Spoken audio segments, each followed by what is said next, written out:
Hello, everybody. Welcome to Climate Home News's Introduction to Journalism. I'm Julia Marquez, and I'm the Community Engagement Manager at Climate Home. We also have presenting today, we've got Megan, who's the editor, Megan Darby. Could you wave, Megan, so everyone can see you? There she is. And we've also got Izzy, who's one of our reporters. You could wave, there you go. We also have some other team members here. So we've got Chloe, who's another reporter, there she is, and Joe as well, also a reporter. And I believe we have Zach, who does some journalism for us, and Alex, who heads up our commercial team. I can't actually see him on my screen. Oh, there he is, yeah. So we've got quite a few Climate Home News team members today, and there will be a point at which we'll be going into breakout rooms, and you should be able to have a chat to each other, but also potentially have a chat to one of the team members as well. So this is a kind of get to know climate journalism, but also get to know Climate Home News and what we do. And then, of course, we've got the internship, which applications are still open for to join us in the summer. So it'd be great to chat to some of you who are potentially interested in that as well. So I've got a little bit of housekeeping to do just before we crack on with the main event. So we'd love, as I said in the email, we'd love for you to have your cameras on if you can. It's so nice to speak to faces rather than blank screens. So thank you all, the brave people, for putting on your cameras. And you're all automatically muted as well. So please remain so unless you are speaking to us or in your little breakout room. We're recording the session. You probably heard the little notification there. So we are going to put up a recording after this, probably next week sometime, for you all to watch back, and for people who couldn't make it to watch back as well. So our order of play today is the introductions, which we've done, the team, and what we're going to do is Megan is going to do a little overview of climate journalism, but also how she got into climate journalism. So kind of a career path, if you like. And then Izzy's going to do a day in the life of a climate journalist. And there's also some activities that we have prepared. We've got a poll, we've got a breakout room session, and then we're going to have a Q&A session at the end as well. So if you have any questions, please, you can, there's some people who've already asked their questions, which is great, and thank you so much. Really helpful. If you have any other questions, pop them in the chat. You can do that throughout the event, and I'll be monitoring that and I'll pick them up. If not, you can wait till the Q&A at the end, and then you can either raise your hand on the raise hand function at the bottom of the screen, or you can put your question in the chat as well, and I'll pick it up. That's fine. I will invite people to actually speak their question if they're happy to do that. If not, just let me know. I am the person to message if there's any issues with anything. So just message me. You can message me privately on the chat and just let me know if there's any issues, and I'll see if I can sort them for you. When we go into breakout rooms, I will pop you, you'll be just popped into them automatically. If there's any issues, come back into the main room. I will stay in the main room for a couple of minutes in case anybody needs help with anything. And then I'll probably pop into some others and come back just to check. So come back to the main room if there's any problems and let me know, and message me on the chat. I believe that is everything. Unless there are any burning questions to start off with, then we can start. I'm just going to have a little look. People are on their phones, that's fine. The visuals will be quite chaotic, Alex. Okay, thank you. So her camera is off. Okay, that's fine. anyone who can't put on the camera, that's okay. If you have like a reason, it doesn't work. Okay, so I'm going to hand over to Megan, and she's going to start us off with climate journalism and her journey. Hi, thanks Julia for all the introductions, and thanks everyone for showing up. It's really great to see so many faces out there, and yeah, it's nice to see your faces so I can see if you're like, drifting off and glazing over. I'll try and pick up the pace, and I'm also counting on Julia to interrupt me with some questions if I'm rambling too much. But so I'm gonna just start off, as Julia says, by talking a bit about my journey into journalism. So I am the editor at Climate Home News. I've been the editor since last year, and I've been a journalist for 10 years. So I'll talk a bit about my journey into journalism. Could we do the poll now, Julia? Just have a quick poll for you all, just to find out what kind of stage you're at. Yep. For starters. Okay. Here we go.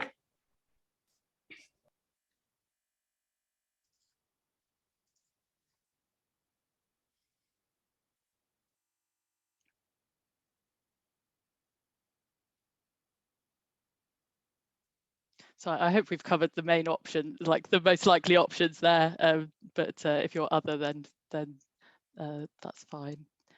This is open to all. I'm imagining that most of you are kind of students, recent graduates, but there may be some career changes among you, or people who are just interested in climate or interested in journalism, and just trying to get a sense of the balance in the room with this poll.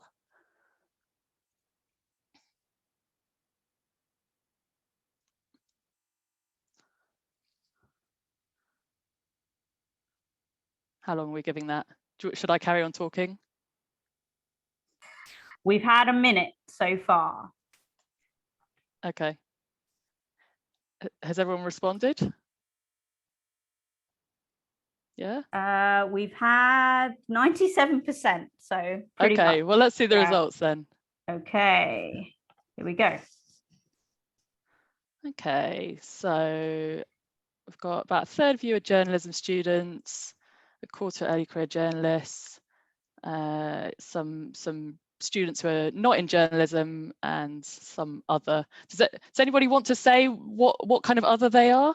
You can put it in the chat if you like, or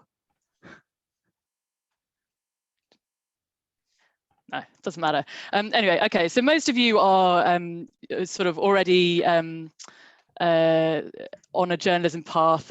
So I was going to talk about my route into journalism. I was going to talk a bit about why journalism, but I'll keep that a bit brief because I think most of you already are quite committed to that. Quite a lot of you are already on that path. And then I'll talk about why climate change. So my path into journalism, it's not the most direct path perhaps. So when I was finishing school, I did not have a clear idea of what I wanted to be in life or what I wanted to do, and so I did a maths degree because I was good at maths and people expected me to go to university, and then I graduated and wasn't particularly inspired by the kind of career paths that were sort of open to mathematicians. So I drifted and temped for a bit, and then after a couple of years, I tried a few things. I thought about teaching, I thought about engineering. I even applied for a training scheme to be an actuary. But so there were sort of, I guess my point is it's totally normal and cool to like try a few things besides before you commit to a career. But then I got onto an NCTJ journalism course, a diploma course, and pretty much never looked back from there. So this was like a short 4-month course. It was very like vocational, very focused, and really taught me everything I needed to know about media law and about public affairs, so like all the public institutions, and like just how to write a really short, sharp news story, and also like how to sort of overcome your kind of shyness about just approaching people in the street and asking them questions. It's yeah, sort of got us doing some of the kind of practical stuff, practical work of meeting people and trying to find stories. So I did a diploma. My first job in journalism was at Utility Week, which is not the most glamorous of openings, but it's a business-to-business publication, and you know, I was a bit like, but I was like applying, it's like, oh, it's not exactly the Guardian. But for me, it was a really great place to be able to learn my craft, and just being there, like getting off diary stories, getting to know how to build a network, and just learning the craft. Then I joined Climate Home. I got a job at Climate Home, and I've been here ever since. And for me, it's just a really great place to be, to produce good quality journalism. And so now as editor, my role is to try and make that space for the reporters to be able to keep doing that reporting work, and to make that possible. So yes, just looking at some of your other answers, just about to graduate to becoming an early career journalist. Yeah, just graduated from MSc, a documentary photographer. Cool. A geography student. Okay, so you're coming from a few different perspectives. So why journalism? So at Climate Home, we believe that journalism can make a difference, and the ways that journalism makes a difference is by explaining to people what's going on, by empowering readers and audiences to engage with what's happening in the world, giving them the information they need to act on, and holding power to account is very important. So as a journalist, you have a license to go up to somebody really important and ask them hard questions. And on the other hand, just speaking to somebody who is completely underrepresented and amplifying their voice if you think that they have an important story to tell. And you know, there's also an element in journalism of entertainment and you know, connecting with people in the world around us. So that's why we think journalism is important. Climate change, I think, is an incredibly exciting and important beat, and it cuts across so many different topics. So it cuts across politics, it cuts across economics, it cuts across justice, it cuts across all the different economic sectors: farming, energy. So yeah, it's a bit of everything. And the big story of climate change is not going anywhere. You know, it's I think I've probably timed my career about right, because UK is aiming for net zero emissions by 2050, right? And if our economy is not completely shot, I'll be retiring around that time. So it'll be job done. Thank you very much. But no, seriously. So there's over the next few decades, the UK is aiming for net zero emissions, which is a huge challenge. And there's already been, you know, a big shift in terms of the energy sector, going from like cancelling coal plants to building massive wind farms. But every other sector needs to catch up: transport and heating. And so in terms of getting to net zero, there's a huge amount of work to do, and a huge amount of holding to account the people whose job it is to do that. So that's in the UK. Globally, internationally, other countries are going to take a bit longer to get there, and it brings up these huge issues of kind of justice and geopolitics, you know, in terms of that transition.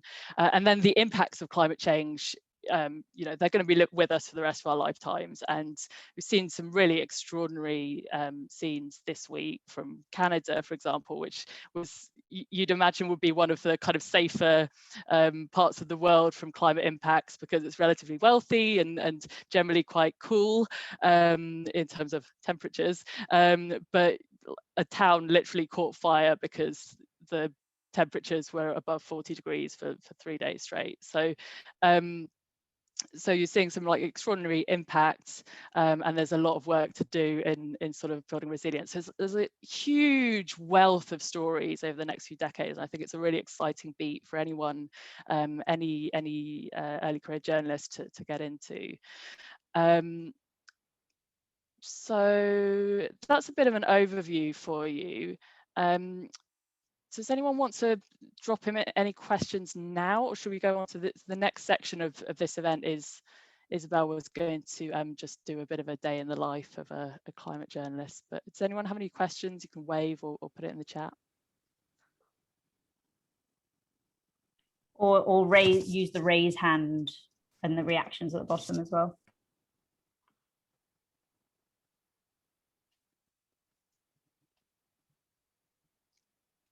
Okay, cool. Well, we've got sort of a section for questions at the end, so take a bit more time to think about it. And yeah, if you're feeling shy, then Julia has a list that you submitted in advance as well, so we'll bring up some of those. I can see Lewis has his hand raised. Ah, okay.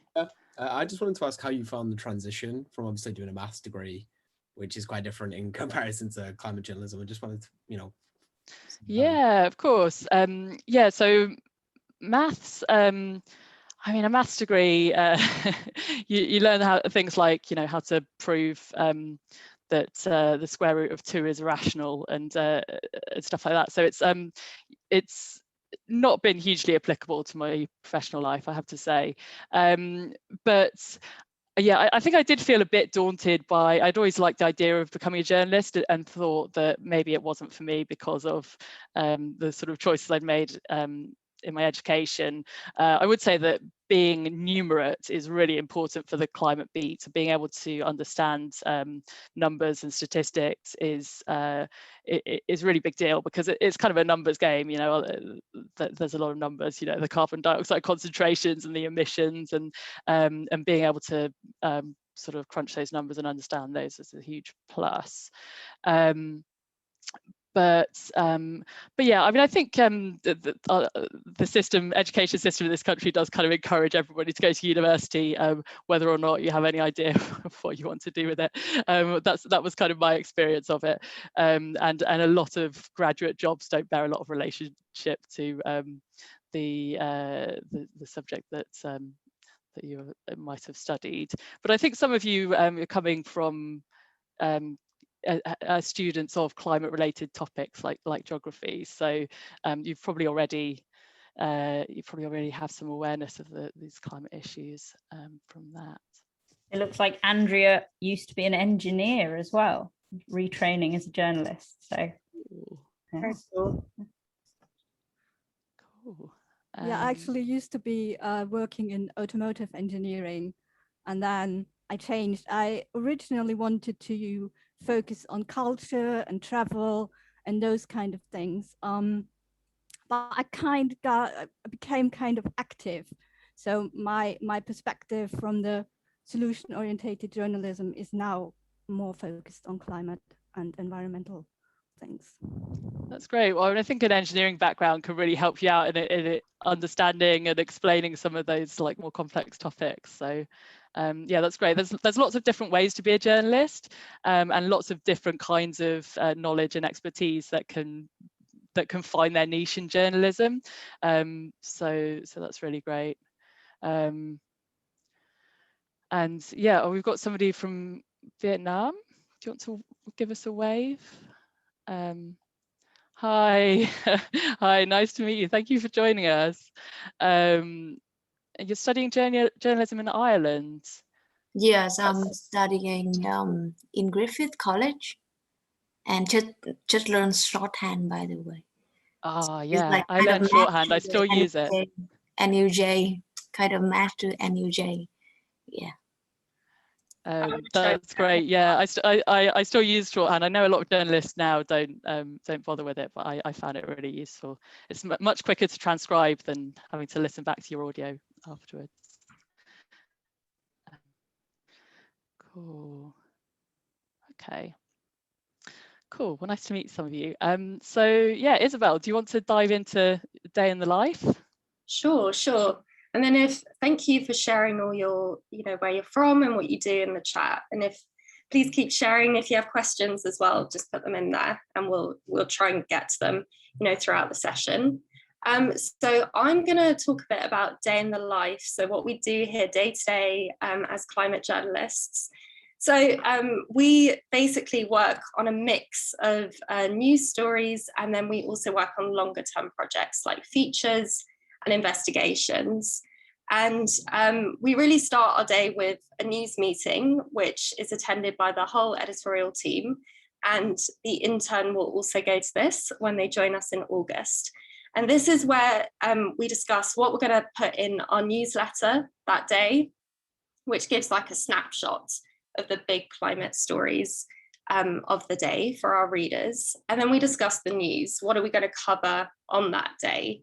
So this could be, a big government announcement about reducing their emissions, or perhaps there is a court case that we've been following, and there's going to be like a big verdict or a ruling on the day. Or maybe there's a summit or an event, which is all virtual right now, which we need to tune into to kind of pick up the top lines and write a news story on that. And we also talk about our longer term projects. So for example, I just published a story today, which was about hurricane season. And it was really about how Caribbean countries are preparing for hurricanes. There's a big hurricane on its way right now. So it was really what measures they put in place for that this year, but also kind of looking to the future, what they are doing to build their resilience. So it's really that mix of like quite reactive news and then anticipating, planning for future developments. So you do get a real scope of stories and coverage.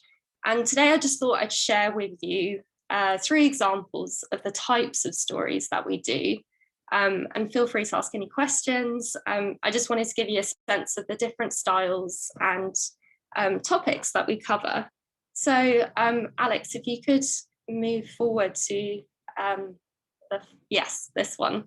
Perfect. So this was a live blog. We only do these a couple of times a year. It really has to be for a major event or a summit. And because it's a live blog, we run it, for this one, I think was for about 7 or 8 hours. And it's like constant live updates about announcements, speeches that are made, so that everyone who comes to our site is really up to date with the latest news.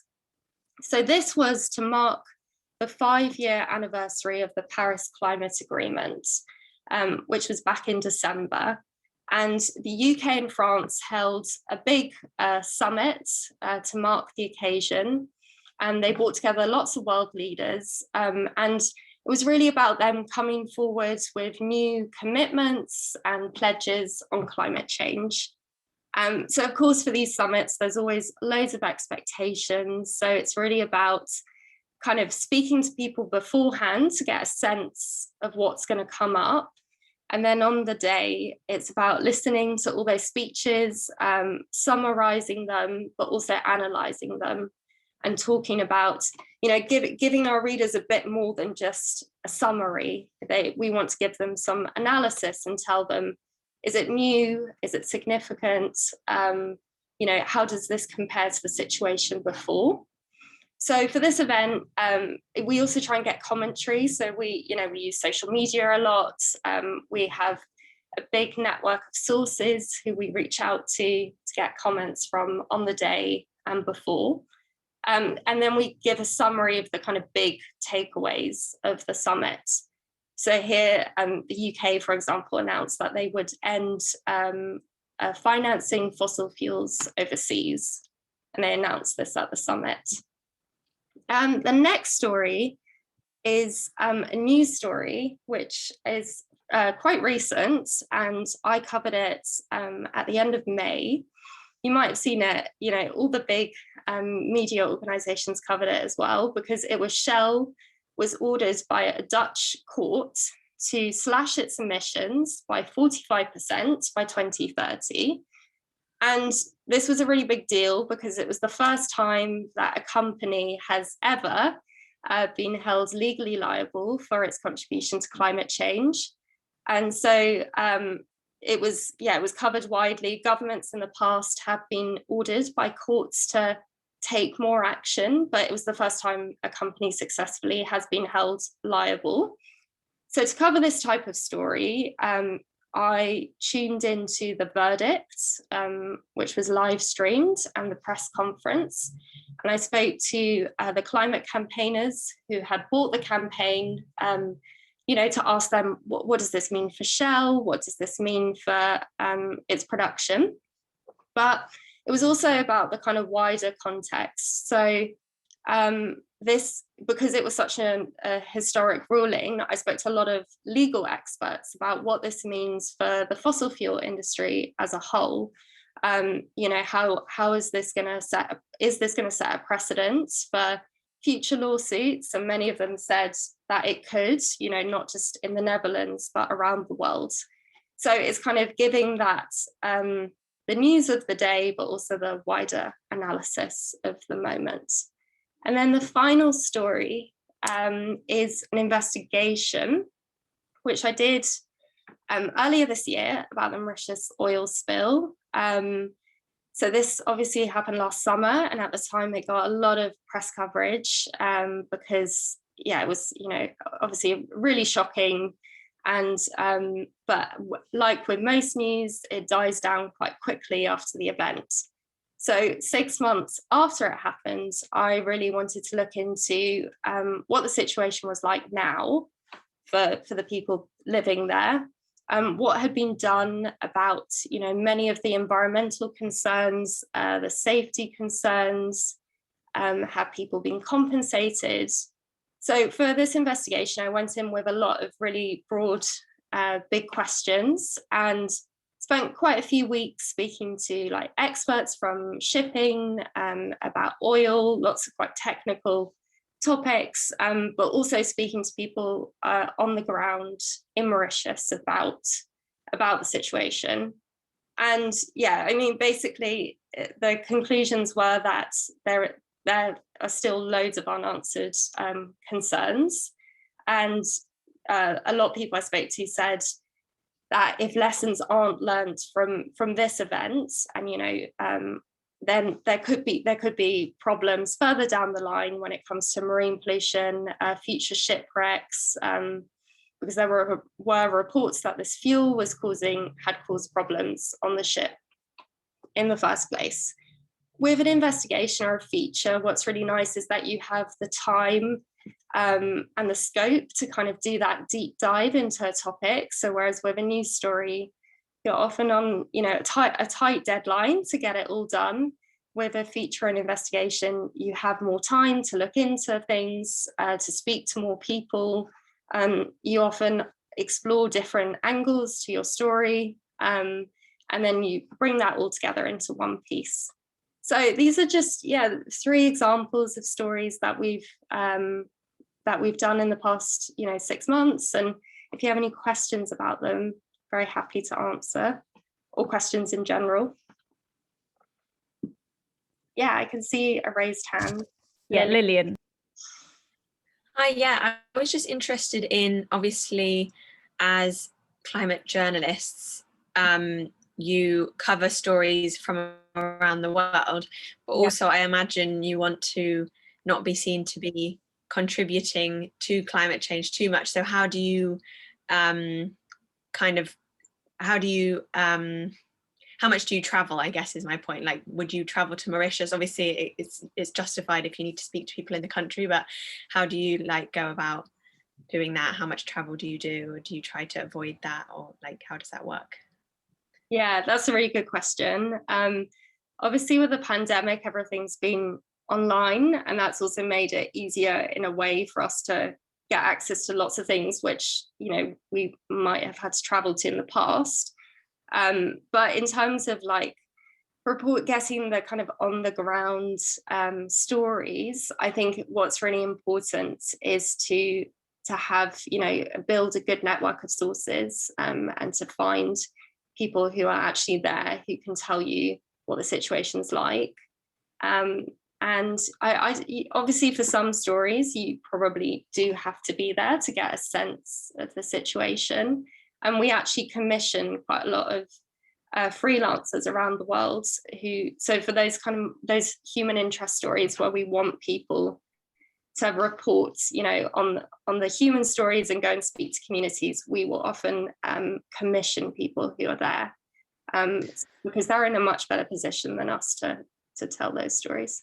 Yeah, this is I can just jump in. Yeah, this is something we've been trying to do more of, is collaborate with journalists in country, because I think, you know, travel is great, and it's a reason a lot of people go into journalism, is that they really want to travel, but we are also conscious of the carbon impact of that, and also conscious of the importance of actually empowering journalists in those countries to be able to tell their own stories. So, and I think one of the questions in advance was, you know, how do you interview as a sort of white, sort of privileged global northerner, how do you interview somebody from the global south, you know, without there being resentment there or something. So, and the answer is, like, you need intermediaries, or you need somebody, you know, if you're going to a country like Ethiopia or something, you can't just expect to immediately be able to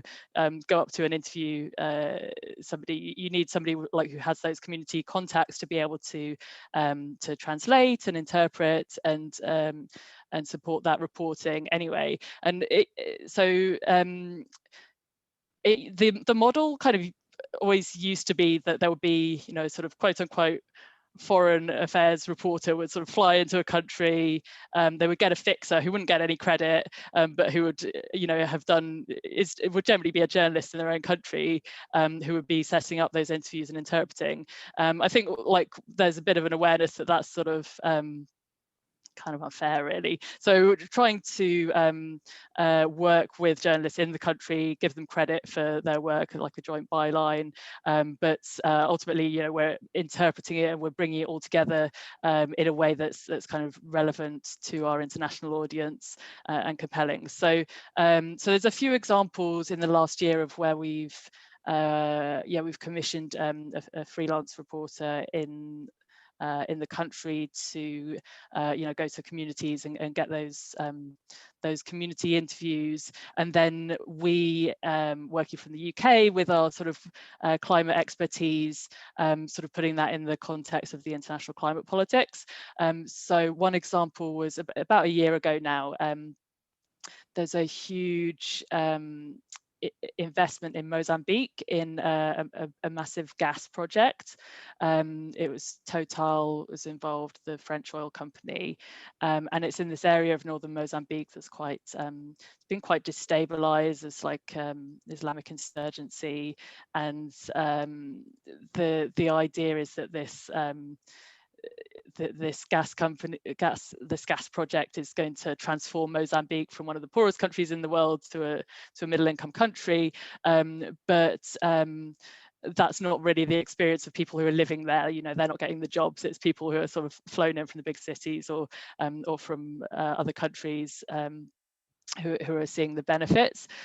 So we were able to partner with a journalist. There was a journalist based in Maputo, in the capital, who's like an English journalist embedded out there, and then she was working with a Mozambican journalist who was in this region in the north that's quite it's actually quite dangerous. So he was like not able to, didn't feel comfortable being credited at the story because for his own safety, but by building those connections, we were able to get interviews with people who are living near this project through that journalist in the country, and also then we were able to, the journalists in Maputo got hold of the government documents, and we were able to analyze those and show by looking at the numbers that actually the sort of the gas price they were relying on to make Mozambique rich out of this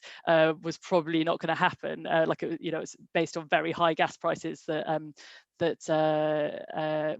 would only happen in a world where there's much more gas demand and much more gas burned than is compatible with a safe climate future. So we were able to bring all that together and package it as, you know, this is a huge gamble on gas that's only going to pay off in an overheated world, and the people who are living close to this project are not seeing any benefit from it. So we were able to package that all together by working with the journalists in country, and that's a model. It's quite expensive to do that. Doing it on the ground reporting is expensive, but I think that collaborative model can work really well for us in getting some really hard-hitting journalism. So we have we have lots of raised hands. We also have a question in the chat. What would you like to do first, Megan? Let's go to another raised hand. Okay, Lisa, I think you were the next. Hiya. Yeah, so I just had a question. It's a little bit more conceptual, but I was just thought about it, particularly in relation to the article, this kind of 6 months on from the oil spill in Mauritius. So I guess about the broader state of climate journalism, especially because journalism itself has really changed over the last couple of years, and that the news cycle is really, really shrinking, and the turnover of kind of topics which you think about, it changes so quickly. And there's kind of a disjuncture between that and climate change and all of these topics, which are so kind of long term. It's why it's so difficult for us to conceptualize them. So I was just wondering if that kind of like temporal disjuncture has an impact on how kind of climate home news and climate journalism itself goes about doing journalism, if that makes sense, in relation with the kind of, I guess, other fields within journalism. That's a really good question. So yeah, and I would say for us as well, as for Climate Home, we have our core audience is climate specialists. So we have this core readership of people who are policymakers or diplomats, negotiators, campaigners in the climate change space. So for them, you know, they want to know like what's new, and so that sometimes is quite incremental. It is quite you know, small changes, but then if you're reporting for a more general audience, then what's new isn't necessarily, they don't necessarily need to know the latest breaking news, but they need to know what's important, and what's important doesn't change much, or you know, in terms of climate change. Like, we've known the basic science of climate change for decades. We know more or less like what solutions are needed, or you know, what kind of change is needed in what sector to get there. So I think the way you report is going to be very different depending on if you're like a specialist outlet like us, or you know, if you look at the New York Times climate reporting, and it's really like beautifully crafted, you know, multimedia interactives and stuff, but I look at a lot of it, I'm like, I mean, that's nice, but it's not new. So it's just a kind of different approach to it, and I think yeah, I mean, it's also, I guess it's in the past it's a reason that climate change has not always made it onto the news bulletins, is that it seems like just a sort of a long-running problem that doesn't have a news hook today. I think that's changing. We're seeing a lot more journalism resources being dedicated to the topic now than when I started in journalism 10 years ago.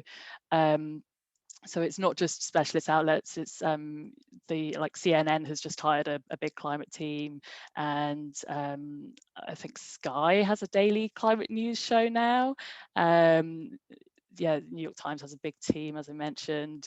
Yeah, so there's lots of sort of legacy media that's investing in climate journalism, and there's also a lot of specialist outlets like us that are have, you know, various niches within that.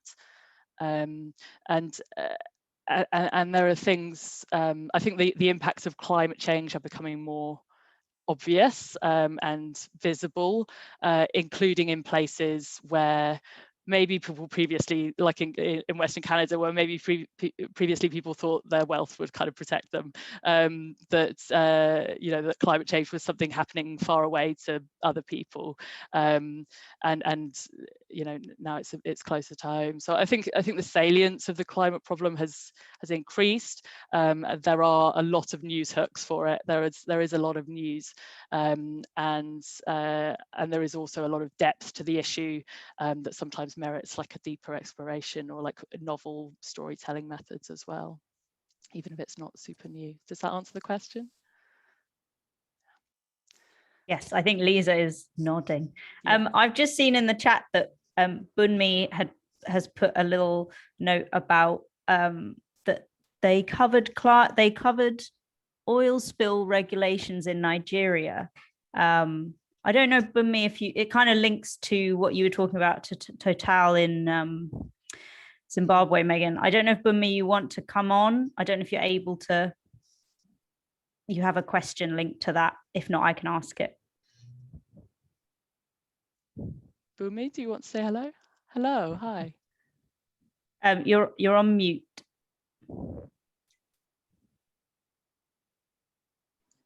Hello, everyone. My name is Bunmi from Nigeria. I report on climate issues in Nigeria, and I'm based in Lagos, Nigeria. I'd like to ask about the safety of journalism, reporting on climate change, on climate issues, especially journalists naming the big names like Shell and other big oil companies. Because in the story investigation I did recently, I mentioned these names and it got really out. But the only reason why I am safe is because my face is not out there. Like I said, I'm an early career journalist. So I'd like to ask how climate journalists can report safely without causing harm to themselves. Thank you. Yeah, that's really brave of you, Bunmi, and thank you for your work. I'd love to see it. I'm probably not the best person to ask because we are very lucky to be operating in quite a safe environment for journalism where we have a lot of protection. But yeah, I'm not really sure what I can add. Do you feel in danger? Just I'm really interested to hear more about your situation and how you where do you get published and what's how do you operate? You need to unmute. Okay, yes. Recently I covered that story for a fellowship that I was on, and it was about oil spill regulations, particularly about oil spill stoppage in Nigeria, where in host communities we have oil spill not stop for about a year, for about and oil stoppage is like the first point, the first thing that oil companies are supposed to do before they go on to actually clean the oil spill. But when the oil is not stopped, I mean, it's really bad. So I named those companies that actually, because the law in Nigeria says that you must stop oil in 24 hours. So some companies actually extend this oil stoppage to about a year, and in fact, several months and almost a year in some instances. So I named those companies that did it in about 5 years, in 5 years ago rather. So I named those companies, and I think it got really out, and people started saying, oh, so these companies do this and do that, and I think that's it. Yeah. Yeah. So I mean, in terms of in English sort of media ethics and law, the sort of way to cover yourself is to make sure that you go to those companies and give them right to reply, in terms of, you know, so they don't sue you, or that if they do sue you, you have the defense that you've been to them, you've put the allegations to them, you've given them a chance to respond, explain, add extra context. So that's a sort of layer of, gives you a layer of legal protection if you are making any sort of contentious claims. That's important. In terms of if you feel like your physical safety is threatened, that's not something that I'm really able to advise on. But I think it's really brave and important work. And yeah, I'm aware of Nigeria, the problems that the environmental devastation there's been, and it's been the subject of a lot of lawsuits as well. So I know this is a long-running issue, and it's really important to be holding those companies accountable. Really important work. Okay, we have several hands raised and some questions in the chat. So I think I'll go to Andrea because I think she's been waiting for a while.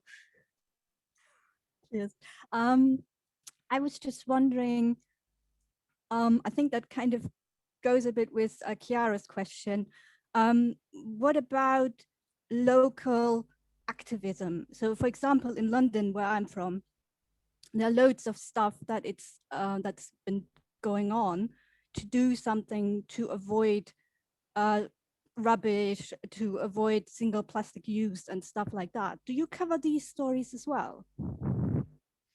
Or are you interested in those stories? Yeah, so Climate Home is very international in outlook. So there's there's sort of two questions to that, like, do we cover activism and do we cover what, like, locally, sort of London specific stories? So we probably wouldn't cover something that was very London specific, a neighborhood lobbying for a low traffic neighborhood or something. But so that there's a certain like scale it needs to reach to be relevant to an international audience. Yeah, I think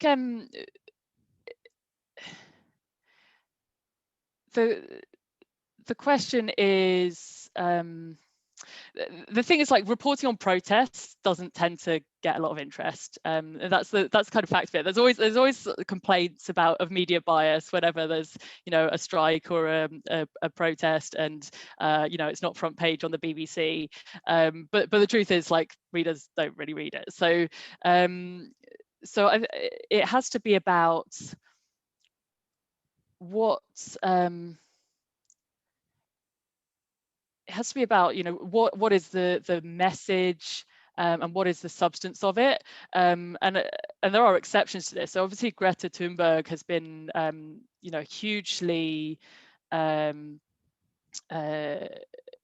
influential by making her a solitary stand, to start with as a school striker, and then it sort of mushrooming into this whole movement of the school strikes. And I think that caught people's imagination because she was a very singular personality, and also she was making a really powerful argument about intergenerational justice. So I think, yeah, the activists can be important sources, and they can be.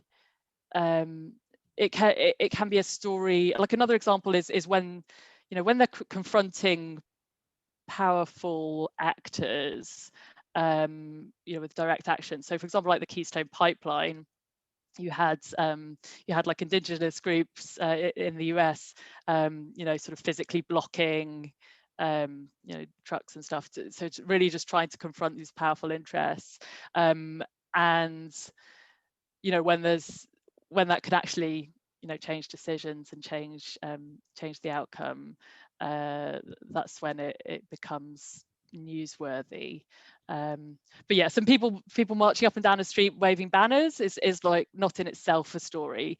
So it's really about the personalities behind it and the substance of the message and behind that. I was actually thinking more of solutions that could be adopted in other communities or countries. So it would be a local thing. For example, we have in East London a library of things where people can borrow things instead of books. And I just thought that would be an interesting thing for others to know as well, even if they're not in the UK or even if they're in the UK, to just think, do we have something like this, or could we adopt it? So I was thinking more of those kind of stories. Yeah, so I think yeah, there can be examples of when you take a solution. I think you need to demonstrate the potential scale of that. So so if you can connect that, this is an action that people are taking locally, this is how they're networking with others to try and scale it up. This is an analyst saying that if everybody did this, we could save this much carbon. So if you can join the dots between a local project and the potential global impact, then that can make a good story. Yeah. Thanks, Andrea. Pete was next.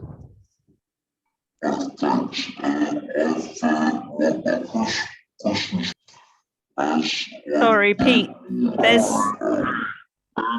There's something wrong with your audio, I think.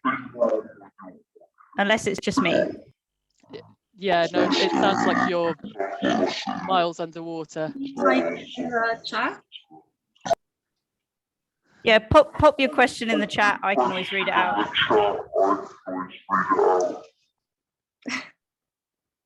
Thank you. While we're waiting for you to type, Chloe has helpfully, for Bhumi, Chloe has put a link in the chat about a trust that offers training on safety for freelance journalists, and they have bursaries to cover the cost of training, so that might be worth investigating, Bhumi. And there were also a couple of questions earlier on. One was about activism. I don't know if that links to what Andrea just asked. Climate change activism. That's from Chiara. Oh yeah. Yeah. So I hopefully I've covered that. Covered it. So I think the answer is yes, but it needs to be about what impact is it going to have, and what's the message behind it. Okay, and then Marlene had her hand up next. Okay, let's hear from Marlene. Thank Hi. you. So basically, I was wondering, because I can imagine it's quite daunting to be producing stories about like the state of our Earth, which I can imagine often have quite a negative focus. So I was wondering if you have any strategies to like not end up in despair, but to stay hopeful, and in a way that also links to Andrea's question, because I'm curious whether, like, what you think about solutions journalism or constructive journalism that sort of take an alternative framing to those issues. Yeah, so I would say at Climate Home, our primary focus is accountability journalism. So really, who's doing what and why, and really making sure we're asking the questions to the people with the power to make a difference, and putting those questions to them. So, I've shown up to several like oil conferences and been the only one asking a climate question, for example. So although now all the oil companies have net zero pledges, so the debate's moved on, the discourse has moved on. Sorry, so how do we deal with like negative emotions, and what do I think about solutions journalism? So I think solutions journalism is kind of an emerging and growing sort of way of approaching stories. And I think Isabel might have more to say about this, because Isabel's freelances for some other organizations that maybe have more of a solutions focus. Did you want to talk about that, Isabel? Yeah, it's definitely growing. So I do quite a lot of work for the BBC, and they're really big on solutions. I think their idea is, that people just disengage if you constantly present, even readers, they don't want to constantly hear about all the negativity and the doom and gloom and the terrible stats of where we're heading. So, and also the idea is that if you present people with solutions, even often it can be really local solutions, it will inspire people to take action within their own communities. So I think I agree, like obviously at Climate Home, it's not our primary focus, but we do, we run this program called the Climate Justice Reporting Program, where we focus on communities around the world and we look at solutions that they've adopted to build resilience to climate change. So that, that's an example of where we do focus on often very local community-based solutions, and see how these people who often facing unbelievable challenges in their day-to-day lives have found ways to change and to adapt and to look after their families. So we do focus on those. In terms of like negativity, I think it's important to focus on the changes. So I've only been at Climate Home since September, and since then there's been so much happening around the world, which does give hope.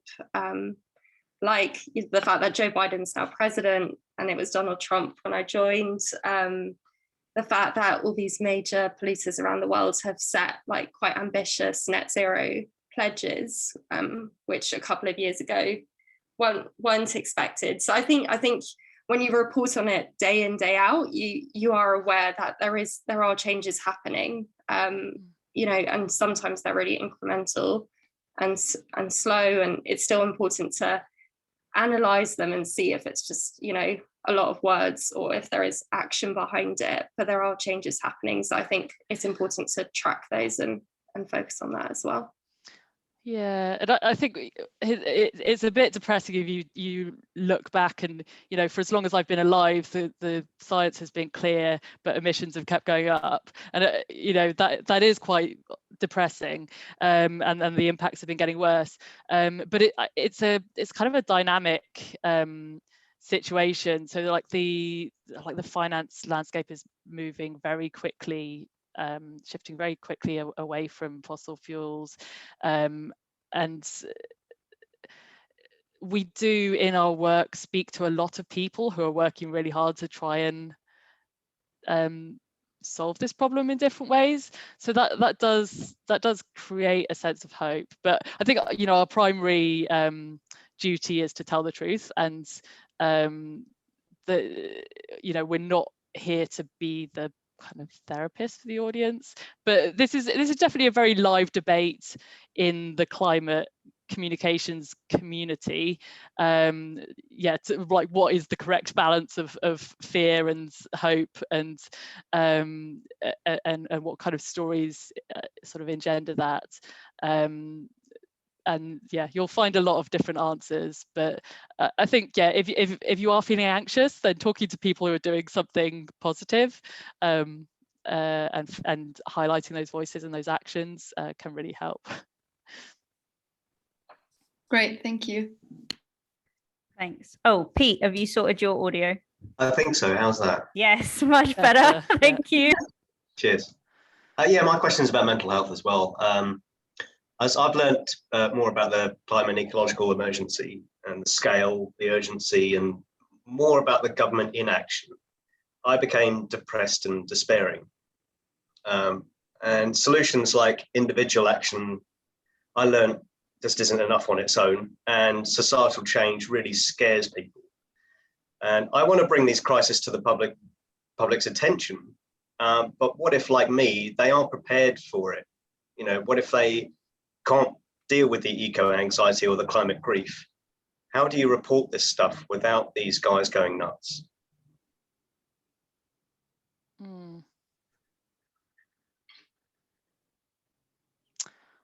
Yeah, that's a really good question. So I think, and there's this tension between individual action and, we need like sort of whole economy social change to get to net zero to solve this problem, and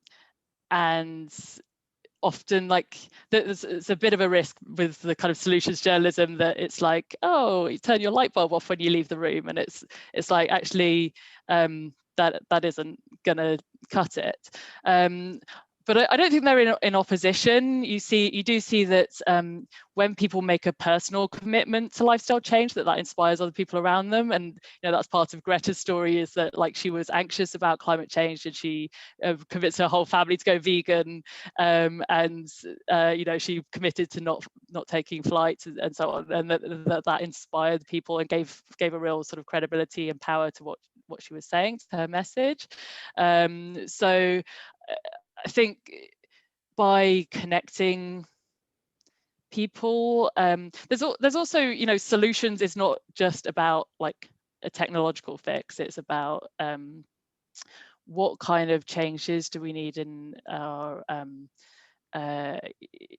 in society, in our like institutions, in our structures to solve this problem. So you're seeing like, you know, lawsuits, you know, one of Isabel's stories was featuring, you know, a lawsuit, seeing litigation, you're seeing people challenging the status quo. So I think those are other ways that you can see it's not just a question of like individuals being too small to make a difference. It's like actually there are ways of people getting together and really challenging and really shifting things. But in terms of, yeah, I don't know how you manage your emotions, how you manage the emotions of the audience.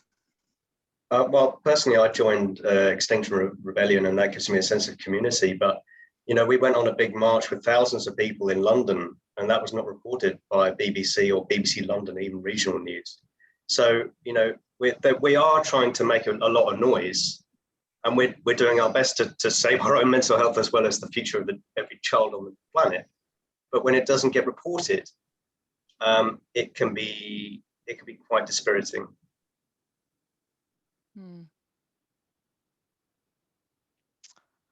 Yeah. Do you so I guess the challenge is that you have a community of people who care very deeply about this, but to really make a difference, that message needs to reach people who maybe aren't thinking very deeply about it right now.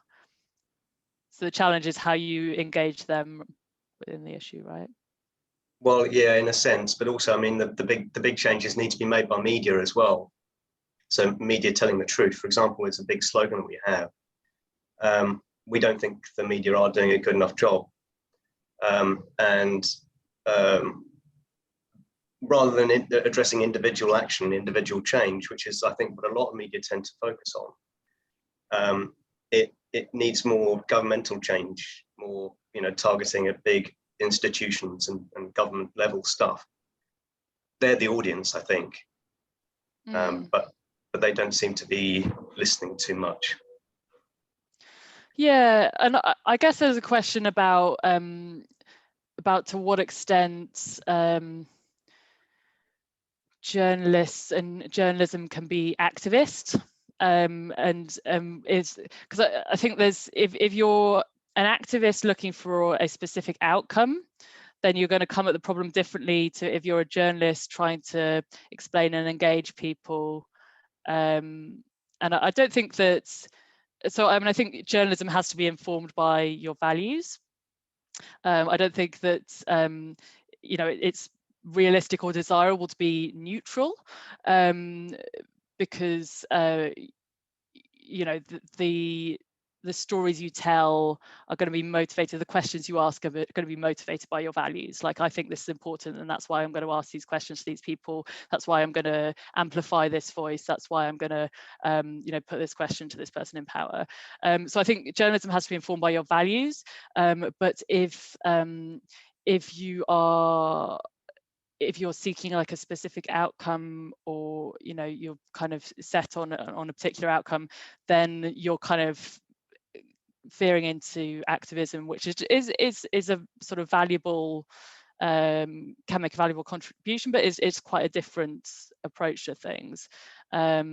So yeah, so I would say, sort of, if you want to be a journalist, I would try and like maybe stand back from the journalism a bit and try and engage with people who are outside that community, and try and broaden out and think through these things a bit differently in terms of like, what are the stories we're telling here.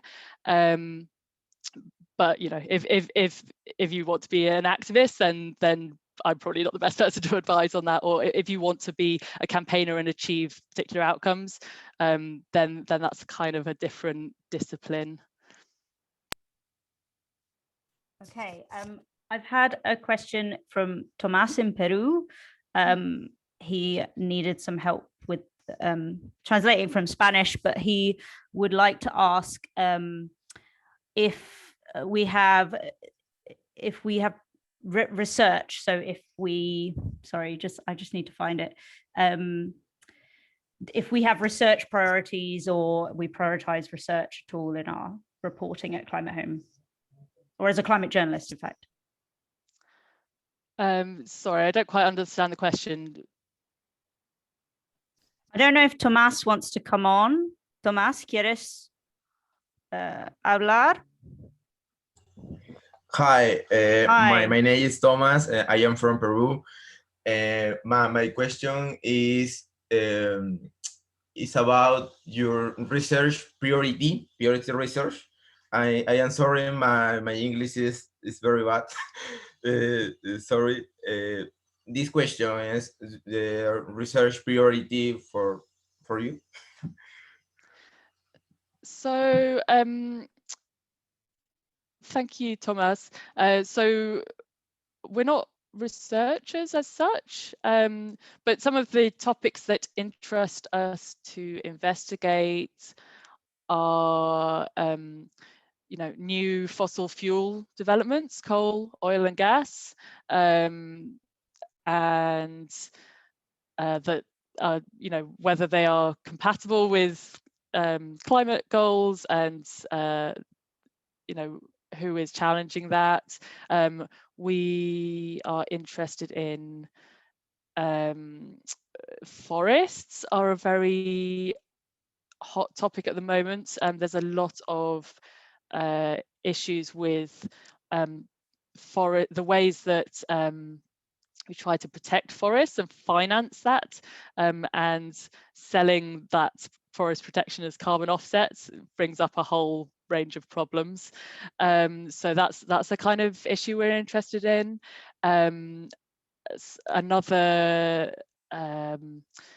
Other issues are around the pandemic and the pandemic recovery and the investments that's happening to stimulate the economy. Is that going to green or fossil fuel interests? What does that look like? There's a bit of a theme that we have around debt. A lot of small countries are getting quite deep into debt because of the COVID pandemic, on top of climate impacts, like small island states. So is there going to be any kind of green debt relief? So these are just a handful of kind of stories that we are looking into and researching at the moment. Does that answer your question?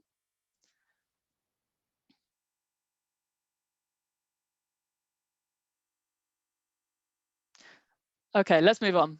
Okay, Ludwig has had his hand up for ages. There we go. Thank you.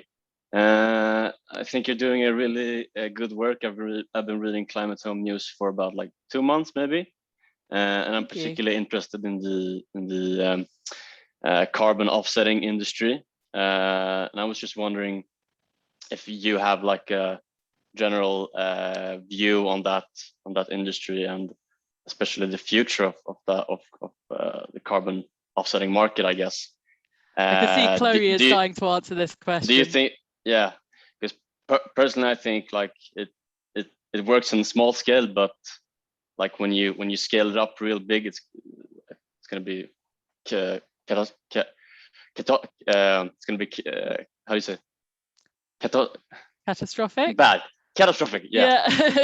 What is your view? What is your view on this? I'll let Chloe answer this because she's done a lot of reporting on this topic. Yeah. Yeah, good question. Hi, Ludwig. Hi. So yeah, I mean, so I have to say, like, sort of, first off, that the carbon offset market, voluntary carbon market, is quite controversial among some communities. So some campaigners are really against it. Just the whole idea. They say that we should be reducing emissions. We should be reducing real emissions. And that credits are just a way to kind of shift around tons of carbon from one place to the other, but they're not actually providing any benefit to the atmosphere. So that's one set of views. that exists, and you might have heard that there's sort of growing criticism of the net zero targets by some campaigning groups. But when you look at the market itself, a lot of people agree that some offsets and some carbon credits are going to be needed, partly because they provide financing to projects on the ground.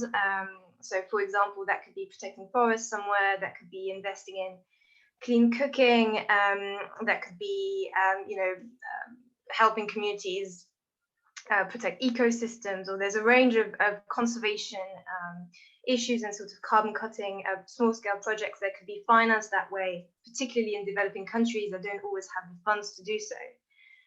But for that to be efficient and sort of beneficial for the climate, that means that every single carbon credit that is sold needs to have environmental integrity, needs to be of high quality. We need to guarantee that it's actually a real emission reduction. And the problem that currently on the market is that the voluntary carbon market is not really regulated. So it's sort of an internal self-regulation system. Demand for offsets rocketing really fast, as you say, and suddenly when there's a situation where maybe a lot of people are seeing a way of making money by creating projects and selling millions of offsets to these companies that are trying to be carbon neutral. But the market needs to ensure that these offsets that are sold are actually real emission reductions. And that's quite difficult because the voluntary carbon market, as I said, is a market that's not really regulated. So at the moment, there's a big task force that's trying to look at how could we have a governance body to ensure the integrity of offsets. But that's a discussion that's being led by Mark Carney, who's a UN Special Envoy. Discussions around that are ongoing. Actually, they've got a report coming out next week. So that's, very, very live discussions. No one really knows where it's going to go. Projections show that, the demand for offsets is just going to grow. So how do we ensure that if they are going to be bought, they are actually real quality offsets? And I've just written a story this week that looks at 2 offset projects in Colombia that basically issued millions and millions of credits that were effectively hot air, which means they didn't account to any real emission reduction. And that's really problematic because a lot of countries are relying, and companies are relying on the offsets to make claims in terms of carbon accounting and being able to be carbon neutral. And if these are hot air, if these offsets are created and amount to nothing, then no one benefits. There's no advantage for anybody, but maybe a project developer that's made a bit of money. So certainly this is a huge growing area of interest. I'm personally really interested in it as well. How it's going to go, we're not sure. There's this task force that might have some interesting recommendations. So it's a bit one to watch, and keep an eye on kind of both these trends. On the one hand, the kind of overarching net zero target criticism, and then more specifically this kind of carbon credit voluntary market. So yeah, definitely if you're interested, keep following. Keep reading. Yeah. Thanks, Ludwig. Thanks, Chloe. So I've just looked at the time. We've got another 15 minutes. We had planned to do a bit of an exercise in breakout rooms to give you a chance to talk to each other. I'm wondering if we could just have a quick show of hands, because there are a lot. I see a couple more questions in the chat. Yeah, and there's another hand raised as well. Should we just carry on asking questions? Is that the best use? Yeah, okay, I'm seeing some nodding. Okay, good. Who's next, Julia? So Alex has their hand up next. Alex Barton. I don't know if you can speak. If not, you can always just type your question into the chat. There was someone else who had their hand raised for a while. Sabrina? Just unmute yourself, Sabrina. Good point, thank you. No worries. Actually, I almost forgot my question. I think it came out while Pete was talking. Actually, I basically about you. I wanted, about Climate Home. I wanted to ask if you are open to external proposal and pitches. If somebody has long-term projects that can be regarding similar topics, if they can propose different pitches and so on. First of all. Yes, yeah, we accept freelance pitches. I have a small freelance budget, so email me. Thank you very much. And about Pete, actually, and yes, the discourse about environmental journalism and activism. I am among those people that actually thinks that some way journalism can be activism, but personally, for example, I'm following tree protectors in London and tree fellings in London, and then it's becoming wider and wider since a very long time. And I have had the first person experiences many times that weren't really nice. So you get really connected to communities of what's happening to them and so on. And actually, I do believe that it is activism because you do a kind of social service, but the more your information is fair and the more you give voices to different points of view, actually, the more you help these people. Because sometimes actually it doesn't help them as well to see everything from one point of view, because they cannot even find different solutions sometimes, different point of dialogues with the representatives or with institutions or with the bailiff coming over and being quite violent, but maybe he doesn't speak their language and so on. But to be sincere, I forgot what was my real question, so maybe.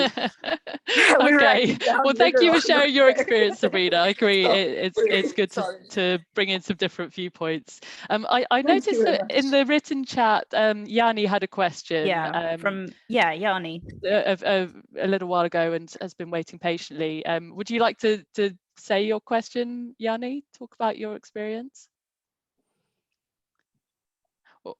Or do you want me to read it from the chat? I think she said they said they can't talk in this silent she area. Can't talk. Yeah, okay, sure. You've got it, Megan. So I'll read it out and I'll try and address it as best as I can. So you've been trying to gather news or interview oil and gas companies about their transition efforts to lower carbon emissions. It can be challenging because they provide pre-packed data or information instead of giving a direct interview or access. And refer to existing material and how to solve this challenge. Yeah, it's difficult. Yeah, when you're dealing with a big, slick corporation with a sort of professionalized media comms department, and yeah, they won't tell you any more than they have to.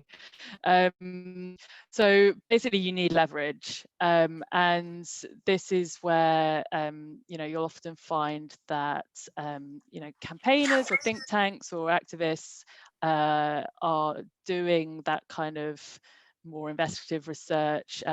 So we recently wrote, Isabel recently wrote a story, for example, on some campaigners went to oil and gas installations with an infrared camera, and they were able to give visuals of methane leaking from the infrastructure, and then that gives you, when you can see that, that gives you some leverage to go to the company and say, can you explain this? Other ways of doing it are, even with the information they publicly disclose, there's generally enough in there to be able to compare it to, okay, so here's what you say your plan is for reducing emissions, and here's what the IPCC says needs, or the International Energy Agency says needs to happen to stay within a 1.5 degrees global warming limit.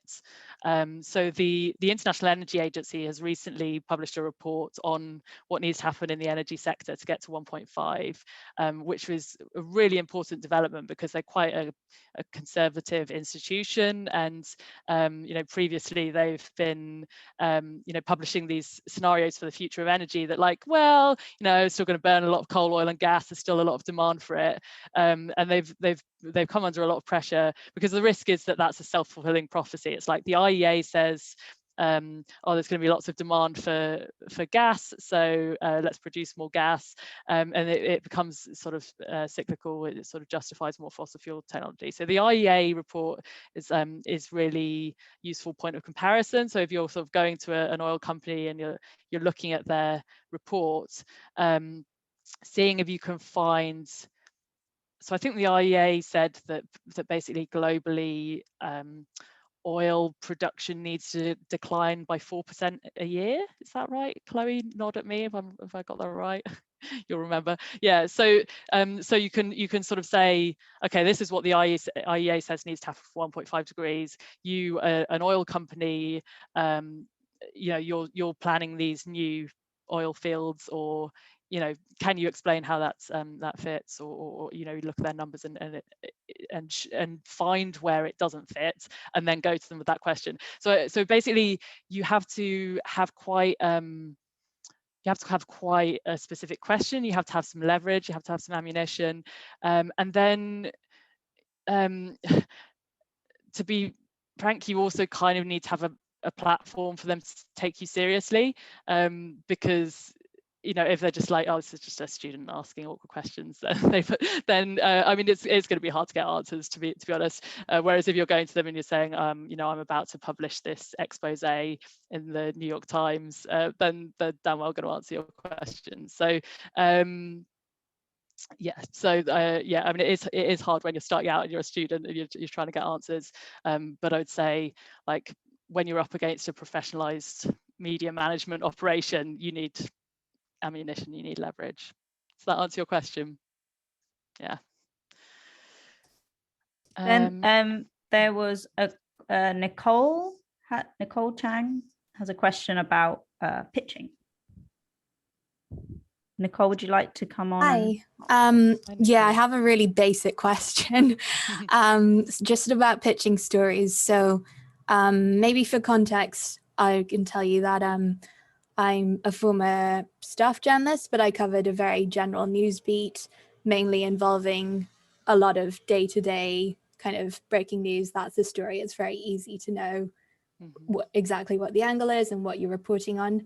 And now I'm trying to move into more freelance focused feature reporting. And I have found it a little hard to kind of, especially for climate change, because there are so many big picture topics, to kind of take that topic idea and look at how to progress that, or how to, sorry, I don't know what's happening behind me, to progress that into a specific angle. So I was wondering if you had any advice or tips on that. Yeah, it's a good question. Isabel's probably better placed to answer it than me, as somebody who's like pitched stuff as a freelancer more recently. Yeah, like similar to you, I used to be a staff journalist, and it is a very different experience, especially if you're covering quite a general news topic. You're used to an editor just coming to you saying, we want to cover this. Can you do quite a straight like news write of the story? Or and now I'm a freelancer, and it's very different. And I think you can't just go to an editor with a vague idea. You need an angle, and you need to flesh that out, and give some indication of how you want to progress the story and move it forward. What I do often is actually have a call with someone before I start my pitch. So by now I've got certain like experts who know about topics, and I'll just see if they're free for a conversation, just for background information, to give me more of a sense of the topic. Like with the Mauritius investigation, I really didn't know much about it except for the what had been in the news, and a lot of what I was looking into hadn't been covered. So for that, I did a lot of those calls. Eventually you might use some of that in your article, but a lot was for me was to just understand the story and see, and then as you have those conversations, you start you know, developing angles and issues you want to focus on. So I think that's often worth doing, and by the time you then start reporting on the story, you've already got quite a lot of information to start with. Yeah, that's really useful. Can I just ask, so in terms of pre-reporting, how much time-wise, or, you know, how, like, it's quite hard for me, I think, at the moment to find the right balance, because obviously it's unpaid if you're freelance, but you also want to have something concrete, right? So I was just wondering how you kind of thought about that. Yeah, that is really fair. And I've definitely made the mistake of spending far too much time on research. And I think you've got to set yourself a bit of a limit and say, you know, I might have one phone call and I'll spend a bit of time doing research, but at a certain point, like, I'm going to send my pitch and go from there. I've also worked with some editors before who've given me quite a general brief and then asked me to come up with an angle, and then kind of kept changing the angle. And so in that case, I have sometimes said, like, I just can't endlessly kind of keep pitching you new ideas. Like, at a certain point, you have to either move forward with the story or, you know, like, set it aside and focus on something else. So I think it is important to, you know, like, calculate that time, and sometimes you do need to do some research. But I think a lot of editors, good editors, will give you a sense of whether they want to progress with the story quite early on, and there won't be endless back and forth about the angle. Thanks, that's super helpful. Yeah, so I see Lisa is asking sort of what kind of pitches we're looking for the internship. So I think that's quite a natural progression from that. So yeah, so we're our focus is like the international politics of climate change. So we're looking for stuff with an international angle or international relevance, and we're looking for so not just a theme. So it's not just like forests or like cement. It has to be like what's going to be the angle on that, like what's new about it, what's going to move it on. Maybe it's something sort of investigative, like you would sort of dig into some data and try and answer a specific question. Maybe you would talk to a community that's affected by a project. You've seen something that's been reported in national media but hasn't made it to in a particular country, but it hasn't really caught international attention, but you can see something that's kind of striking or interesting about it. Yeah, so it's kind of hard to say. Surprise me, but we're interested in climate change. So both the causes of and the impacts of climate change, in terms of you know, the sort of fossil fuel projects or sort of deforestation, the kind of things that are driving climate change on the one hand, and also the sort of communities coping with the impacts, resilience. I think there's a lot of potential stories in communities like not being prepared, or cities or governments not being prepared for sort of weather extremes, as you've seen in you know, Western Canada. There's that the infrastructure just can't cope with heat extremes. It's not built for that. So there's a lot of questions around resilience and preparedness. Yeah, so I think just there's like all things climate with an international angle, international relevance. It has to be you know, more specific than just a theme. You know, like what's new about it, who are the characters, who are the main actors, and yeah, so give a little outline of who you might approach and talk to, or which like maybe some data sources that you might look into. So does that give you a sort of general idea of the kind of thing? Yeah, cool. good. All right. Well, it's 5 o'clock. 5 o'clock. Thank you so much, everyone, for joining and for all your questions and for being really engaged. I hope you all found it useful and valuable. And I hope to see many of your names pop up in my inbox with the internship applications. So, or read Climate Home, subscribe to our newsletter. All right. Thanks, folks. Bye for now. Bye. Good weekend. Bye. Bye. Thank you so Goodbye. much. Thank you. Thank you. Bye. Bye.